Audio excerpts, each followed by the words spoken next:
Assalamualaikum warahmatullahi wabarakatuh.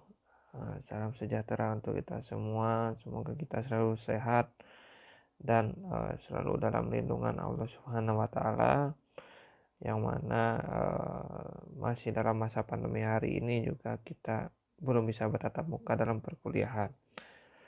Baik, pada kesempatan hari ini mengenai kewarganegaraan, kita akan membahas mengenai pluralisme. Nah, pluralisme ini sebenarnya untuk teman-teman studi agama-agama di prodi studi agama-agama ini sudah tidak asing dengan adanya pluralisme gitu kan. Bahkan bisa jadi teman-teman sendiri yang lebih memahami mengenai tindakan-tindakan dari pluralisme itu sendiri. Nah, dari kewarganegaraan pun membahas mengenai pluralisme, yang mana tetap ini hak menjadi warga negara Indonesia gitu. Tidak hanya di warga Indonesia, sebenarnya di seluruh dunia. Tetapi kita terkhusus kepada di Indonesia, yang mana uh, nanti kita akan membahas lebih dalam lagi seperti apa gitu ya. Dan yang pertama ya, ini kita akan membahas dari sisi definisi dulu. Jika kita memahami yang pertama, pluralisme itu ya terbagi dari dua kata, yakni plural ya, mengartikan beragam, isma itu ya paham, jadi paham atas keberagaman itu kan. Ada juga yang mengartikan yakni kesediaan untuk menerima keberagaman gitu kan. Dari hal ini juga jadi kita hidup bisa berdampingan di sana itu juga atas atas pluralisme gitu kan. Bahkan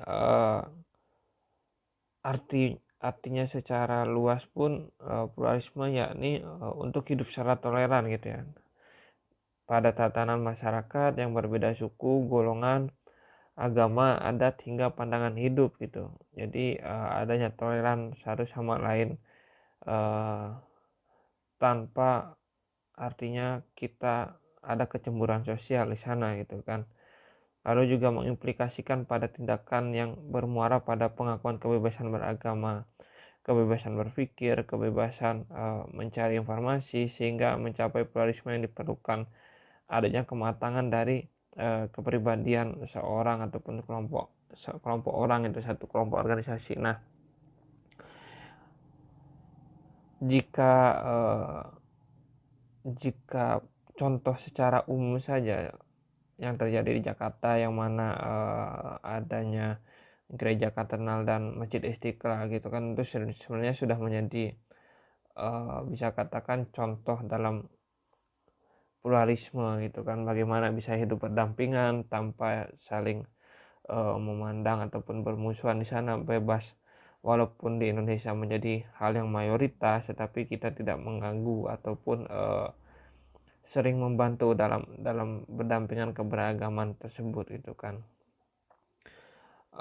Seperti itu. Bahkan juga kita kalau contoh yang terakhir saja ya, lagi-lagi kita kembali kepada kasus-kasus bom gitu kan, yang mana menyerang tempat ibadah gitu kan. Bahkan